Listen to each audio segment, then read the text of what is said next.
एक ऐसी भगत महिला जिसके थापे हुए कंडों में उपलों में विट्ठल विट्ठल नाम की आवाज़ आती थी। और दोस्तों, जब अंत समय आया तो भगवान विट्ठल ने कैसी परीक्षा लिया कि उनको फांसी की सज़ा अर्थात सूली की सज़ा हो गई। और वो सूली भी विट्ठल विट्ठल विट्ठल विट्ठल बोलते बोलते सब गांव के सामने, पूरे नगर के सामने, पूरे प्रशासन के सामने देखते देखते सूली पिघल जाती है। दोस्तों, ऐसी भक्ता जो कि विट्ठल भगवान की अनंत भक्ता थी, जिसका भक्त माल में चरित्र चित्रण आता है। दोस्तों, ऐसी थी जनाबाई। उसका आप इस वीडियो में पूरा विवरण देखेंगे।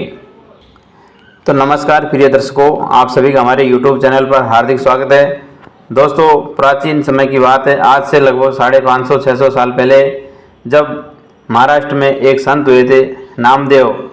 उनकी भी बहुत महिमा है और नामदेव का ही आशीर्वाद मिला जैनाबाई को, जो कि पूरा जीवन भगवान विट्ठल को और संत नामदेव को समर्पित कर दिया। दोस्तों, जिसके जीवन में भगवान के अलावा कोई नहीं होता, उसके लिए सारी दुनिया उसकी रक्षक बन जाती है। और कभी कभी भगवान परीक्षा लेते हैं तो उसको मुसीबत में भी डाल देते हैं, लेकिन भगवान संभाल जरूर लेते हैं। प्रिय दर्शकों, वैसे तो आप सभी जानते हैं कि भगवान विट्ठल, जो कि पुंडरीकनाथ के नाम से भी जाने जाते हैं, महाराष्ट्र के पंढरपुर में यह जगह प्रसिद्ध है, जहाँ पर भगवान श्री कृष्ण और माता रुक्मिणी का मंदिर है। दोस्तों, भगवान पुंडरीकनाथ, जो कि एक संत पुंडरीक थे, वो अपने माता पिता की सेवा करते करते ही परम ध्यान अर्थात परम ज्ञान को प्राप्त करके भगवान की कृपा उनको माता पिता की सेवा से ही मिल गई। और जो ये विट्ठल भगवान वहाँ पर प्रकट हुए, वो भी संत पुंडरीक को एक सेवा से ही मिले थे। प्रिय दर्शकों, भगवान विट्ठल का जो मंदिर है और भगवान विट्ठल का जो अवतार है, उसको लेकर मैं एक अलग वीडियो बनाऊंगा, क्योंकि इसमें मैं केवल और केवल परम संत भक्ता, जो कि पुंडरीक नाथ की भक्ता थी, इनका नाम जैनाबाई था, आज हम इनका ही चरित्र चित्रण करेंगे। क्योंकि जो विट्ठल भगवान का जो प्रकट हुआ है, उसकी भी एक अलग ही कहानी है। और आज कलयुग में पुंडरीकनाथ भगवान अर्थात विट्ठल भगवान आज भी कमर पर हाथ लगाए हुए अपने भक्तों की परीक्षा लेते हैं और अपने भक्तों की सेवा में, अपने भक्तों की कष्ट दूर करने में इसी तरह से आज भी खड़े हैं। जैसे भगत पुंडरीक ने उनको प्रकट किया था और भगत पुंडरीक ने उनको ईंट पर खड़ा किया था। महाराष्ट्र में अर्थात मराठी भाषा में ईंट को विठोबा कहते हैं। दोस्तों, उन्हीं के नाम पे विट्ठल भगवान बना, पंढरपुर पुंडरीक नाथ के नाम पे पंढरपुर बना। और उन्हीं के बारे में उन्हीं के जो संत हुए, उनमें से नामदेव और जैनाबाई, जिसका आज मैं चरित्र चित्रण करने जा रहा हूँ। दोस्तों, माता जैनाबाई का आप यकीन नहीं करेंगे, यदि आप इतिहास सुनेंगे, यदि उनकी भक्ति के बारे में सुनेंगे, तो 60 साल की भक्ति को मैं 6 मिनट की वीडियो में तो क्या बता पाऊँगा, लेकिन शॉर्ट एंड स्वीट में आपको इतना बता सकता हूँ कि इस वीडियो को पूरा सुनेंगे तो आपका रोम रोम हर्षित हो जाएगा। एक बार जब जैनाबाई का नाम संत कबीरदास जी ने सुना, तो उन्होंने सोचा कि जो संत है, जो उन महिला है जिनका इतना वर्ल्ड में नाम है, जितना भारत में नाम है, तो चलो एक बार मैं भी जाकर के दर्शन कर लेता हूँ। दोस्तों, सब अपनी अपनी कल्पना के हिसाब से सोच रहे थे कि बड़ी भक्ता है, जहाँ भी संत मंडली होती है वहाँ पर भगवान का कीर्तन होता है, नाम जप होता है, मालाएं फेरी जाती है, पूजा करी जाती है।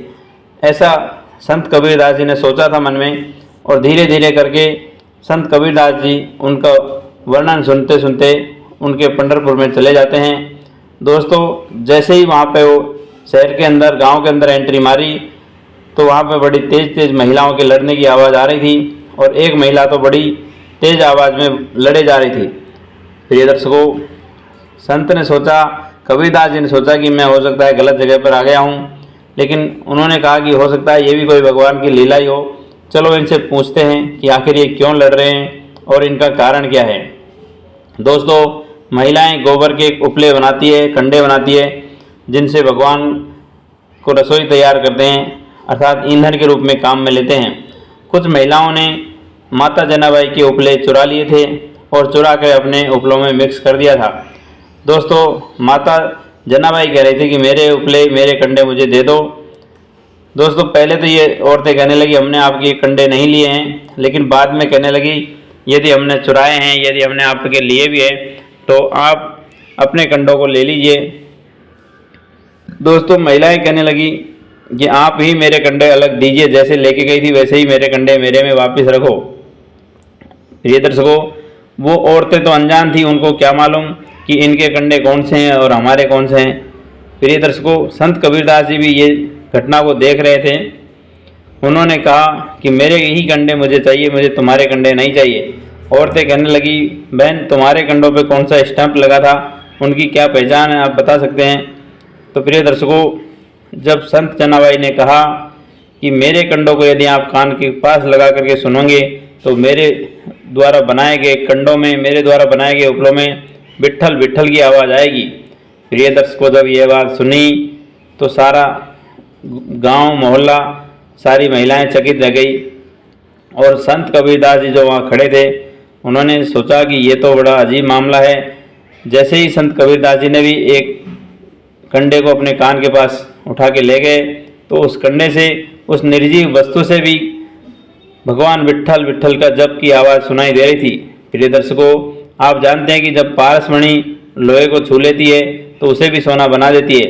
इसी प्रकार से माता जनाबाई ने जो भी काम किए हैं भगवान के समर्पित करके किए हैं, चाहे वो कंडे बना रही हो, चाहे बर्तन साफ कर रही हो, चाहे भगवान का भोग तैयार कर रही हो, चाहे आटा पीस रही हो, सारे काम भगवान के नाम उसके होते थे। इसी वजह से आज ये घटना संत कबीरदास जी को देखने को मिली है, जो कि कंडों से भी विट्ठल विट्ठल की आवाज़ आ रही है। प्रिय दर्शकों, अब मैं माता जनाबाई का बचपन से लेकर के बुढ़ापे तक का इतिहास आपको शॉर्ट एंड स्वीट में बताता हूँ। प्रिय दर्शकों, जब माता जनाबाई 8 वर्ष की थी तो अपने माता पिता के साथ विट्ठल भगवान का दर्शन करने के लिए पंढरपुर आई थी। प्रिय दर्शकों,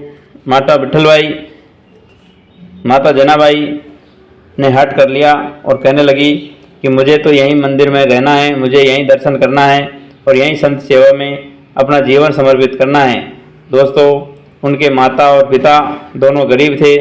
उन्होंने कहा कि प्रभु की जैसी कृपा, हम आपको यहीं छोड़ देते हैं। दोस्तों, कुछ समय के बाद उनके पिता भगवान को समर्पित हो गए और कुछ समय के बाद उनकी माता भी भगवान को समर्पित हो गई, परम ध्यान को चली गई। दोस्तों, अब जनाबाई का केवल और केवल अपना जीवन समर्पण भगवान के प्रति और संतों के प्रति ही करना था। तो उनके माता पिता जनाबाई को संत नामदेव के आश्रम में छोड़ के चले गए थे। संत नामदेव ने भी उनको खुशी खुशी अपने घर में भगवान का भोग तैयार करने के लिए, अपने आश्रम की सफाई करने के लिए और कपड़े साफ करने के लिए और जो भी आटा पीस करके रसोई बनानी, उन सब काम के लिए इनको रख लिया। और जहाँ पर संत मंडली रोज आती और शाम को भक्त कीर्तन करते, इस तरह से उनका टाइम गुजरता रहा। संत नामदेव ने जब कुछ समय बाद माता जनाबाई का ये काम का प्रभाव देखा और निस्वार्थ भाव से पूरा नाम जप करती और भगवान का चिंतन करती और संत की सेवा करती। दोस्तों, ये सब देखते देखते नामदेव ने सोचा कि मेरे रहते रहते यदि इस भक्त का उद्धार नहीं हुआ तो मेरा संत होना ही बेकार है। दोस्तों, संत नामदेव ने भगवान विट्ठल से प्रार्थना किया और उन संत को दीक्षा दिया। दोस्तों, जो भी उन्होंने नाम जप दिया, भगवान का इतना नाम कीर्तन करती और कीर्तन करते करते माता जनाबाई भगवान का चरित्र चित्रण, आज उन्होंने क्या पहना, कैसे भगवान दिखते हैं, इसमें इतना भाव विभोर होती कि उनकी आंखों से आंसू टपकने लग जाते और उनको यही भान नहीं होता कि शाम से लेकर के कब रात्रि खत्म हो गई और कब सुबह निकल गया। दोस्तों, इस प्रकार से माता जनाबाई का अटूट श्रद्धा भगवान के नाम जप में, कीर्तन करने में हो गई। एक दिन की बात है कि एकादशी के दिन संत नामदेव के आश्रम में कई सारे संत आए हुए थे, तो काफ़ी देर तक भक्त मंडली कीर्तन करती रही और भजन गाती रही। माता जनाबाई भी उनका श्रद्धा से श्रवण करती रही। दोस्तों, माता जनाबाई भी भाव विभोर होते होते उनको पता ही नहीं चला कि कब रात्रि खत्म हो गई और कब सुबह हो गई, कब सुबह हो गई, उनको सुनते सुनते नींद आ गई। दोस्तों, उस दिन बड़ी देर हो गई जगने में। जैसे ही हड़बड़ाहट में माता जनाबाई जगती है तो वो सोचती है कि अब मैं कब तो आश्रम की सफाई करूं और कब कपड़े धोऊं, कब बर्तन धोऊं, कब मुझे आटा पीसना है और कब जा कर के मेरे भगवान का भोग तैयार होगा। प्रिय दर्शकों, इस प्रकार से चिंता में आ गई और माता जनाबाई ने सोचा कि सबसे पहले मैं कपड़े धोने के लिए चंद्रभागा नदी पर जाती हूँ और भगवान के और संत के जो कपड़े धो कर के लाती हूँ, इसके बाद दूसरा काम करती हूँ।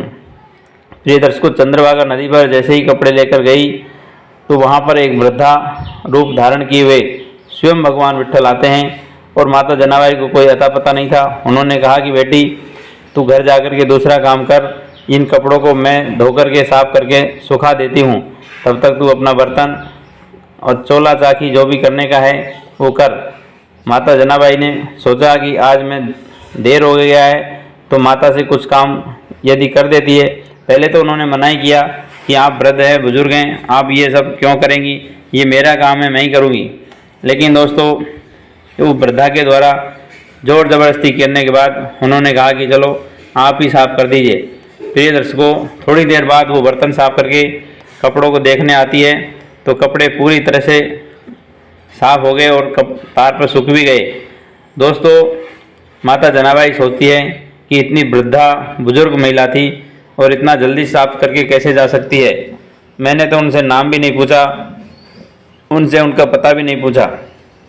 प्रिय दर्शकों, माता जनाबाई मन में बड़ी चिंता लिए घूम रही थी। सोचा कि आज मेरे से ये क्या हो गया, कब रात्रि ख़त्म हो गई और इतने देर से जगी हूँ और ऊपर से इस वृद्धा ने भी मेरी मदद करी, मैंने वृद्धा को भी परेशान किया। यही सब पश्चाताप करती करती उसने भगवान का भोग तैयार किया और भगवान को और संत को खाना खिलाया। उसके बाद भगवान के मंदिर में जाकर के बड़ी पश्चाताप कर रही है, बड़ी मनी मन रो रही है, आंखों से आंसू आ रहे हैं कि आज मैं पता नहीं कहाँ ध्यान चला गया और कब नींद आ गई, मुझे पता ही नहीं। हे विट्ठल भगवान, मेरे द्वारा उस बुजुर्ग महिला को मैंने काम पर लगाया, मुझे माफ़ करना। दोस्तों, ये सब बोल रही थी तो भगवान विट्ठल प्रकट होते हैं और कहती है कि माँ जनाबाई, आज मैंने ही तेरी मदद किया था, बूढ़ी अम्मा के रूप में आकर के। प्रिय दर्शकों, जब ये बात माता जनाबाई ने सुनी तो माता जनाबाई के पैरों के नीचे ज़मीन निकल गई और सोचने लगी कि मेरे भगवान आज मेरे कपड़े धोने के लिए आए, मदद करने आए। प्रिय दर्शकों, उन्होंने माफ़ी मांगी, लेकिन माता जनाबाई से भगवान विट्ठल कहने लगे कि आपको माफ़ी मांगने की ज़रूरत नहीं है, अब मैं हर काम में आपका हाथ बटाऊंगा, आपको कोई आपत्ति नहीं होनी चाहिए। प्रिय दर्शकों, माता ने कहा यदि आप मेरे सामने भी खड़े रहते हैं तो मैं खुशी खुशी सारा काम कर लूँगी।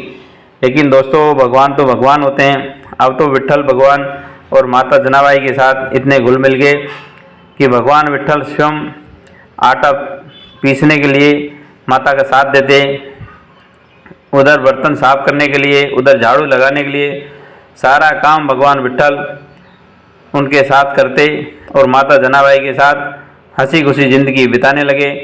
दोस्तों, एक दिन की घटना क्या होती है कि विट्ठल भगवान को माता जनाबाई अपने घर में खाना खिला रही थी और किसी को ये बात कानों कान नहीं खबर दी कि स्वयं विट्ठल भगवान माता जनाबाई के घर जाते हैं और खाना खा के आते हैं। दोस्तों, भगवान विट्ठल ने अपना जो हार था हीरो का वो उतार के वहाँ रख दिया और जब उनको लाड प्यार में खाना खिला रही थी तो माता जनाबाई ने थोड़ा सा लेट कर दिया, यह समझो कि भगवान की लीला थी। जैसे ही खाना खा करके भगवान स्वयं वापस मंदिर पहुंचने का टाइम हुआ, मंगला आरती का टाइम हुआ, दोस्तों संध्या आरती का टाइम हुआ, तो भगवान का हीरो का हार वहीं छूट गया। जैसे ही पुजारी ने वो भगवान का हीरो का हार गले में नहीं देखा तो उन्होंने सोचा कि ज़रूर जनाबाई ने ही चुराया होगा। प्रिय दर्शकों, सारा शक जनाबाई के ऊपर जाने के बाद जनाबाई कहने लगी, देखो मेरा तो पूरा भगवान विट्ठल ही है, मैं उनका हार क्यों चुराऊंगी। दोस्तों, किसी ने इनकी बात नहीं सुनी और कहने लगी कि आपके घर की तलाशी लेनी पड़ेगी, यदि हीरो का हार आपके घर में निकला तो आपको फांसी की सज़ा भी हो सकती है। प्रिय दर्शकों, उन्होंने कहा कि आप मेरे घर की तलाशी ले लीजिए, मैंने कोई हार नहीं चुराया है। यदि भगवान विट्ठल की कृपा से मुझे सूली भी होती है तो मुझे कोई आपत्ति नहीं है, मेरा जीवन तो स्वयं विट्ठल को पूरा समर्पित है। दोस्तों, ये जो मानव बुद्धि है ये किसी को शंका करती है तो पीछा नहीं छोड़ती। उन्होंने भगवान के हार के लिए घर में तलाशी लिया तो भगवान का हार जनाबाई के घर में मिल गया। इसके बाद तो इनकी बड़ी थू होने लगी और सारा गांव कहने लगा कि ये चोरनी है, ये विट्ठल भगवान का हार इन्होंने चुरा लिया। दोस्तों सारा गांव, सारा शहर धीरे धीरे खबर राजा के पास पहुंच गई कि माँ जनाबाई ने विट्ठल भगवान का हार चुराया है। प्रिय दर्शकों, जब राजा ने ये बात सुनी तो उस समय कड़क दंड हुआ करता था। उन्होंने कहा कि इनको सूली पर चढ़ा दिया जाए। प्रिय दर्शकों, माँ जनाबाई ने जब ये बात सुनी तो उन्होंने कहा कि चलो ये भी मेरे विट्ठल की कोई लीला ही है। वो विट्ठल विट्ठल भगवान का नाम जपती रही और सूली पर चढ़ गई। प्रिय दर्शकों, जैसे जैसे विट्ठल विट्ठल बोलती जाए वैसे वैसे सूली पिघलती जाए। पूरा शहर, पूरा गांव, पूरा राज दरबार सजा हुआ था और ये सब देख रहे थे। माता खुशी खुशी फांसी पर लटक जाती है और वो विट्ठल विट्ठल विट्ठल विट्ठल बोलती जाती है और वो फांसी जो सूली थी वो धीरे धीरे करके पिघल जाती है। माता जनाबाई का वाल भी बांका नहीं होता है। जब पूरे संसार ने, पूरे राज दरबार ने ये सब देखा तो सभी ने घुटनों में पड़ करके माता जनाबाई से माफ़ी मांगी। उसके बाद उन्होंने सोचा कि हमारी बहुत बड़ी भूल हो गई कि आपके ऊपर हमने शंका करी। आप तो स्वयं पूरा सारा जीवन भगवान के लिए भी समर्पित कर दिया और हमने नादानी में आकर आपके ऊपर चोरी का आरोप लगाया। दोस्तों उसके बाद संत नामदेव ने जिस दिन शरीर छोड़ा उसी दिन माता जनाबाई ने भी शरीर छोड़ा और स्वयं दोनों भगवान विट्ठल को प्यारे हो गए। आज भी संत की, नामदेव की तथा माता जनाबाई की अलग अलग समाधियाँ बनी हुई है।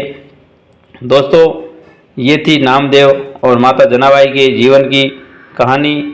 प्रिय दर्शकों, ये सच्ची कहानी है जिसमें स्वयं नाभाजी ने माता जनाबाई का चरित्र चित्रण भक्तमाल नाम के ग्रंथ में किया है।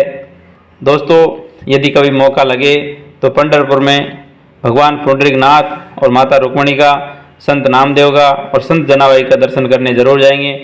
बोलिए भगवान विट्ठल की जय, बोलो भगवान पुंडरीकनाथ की जय। सभी को राधे राधे, हरिओम, जय श्री कृष्ण।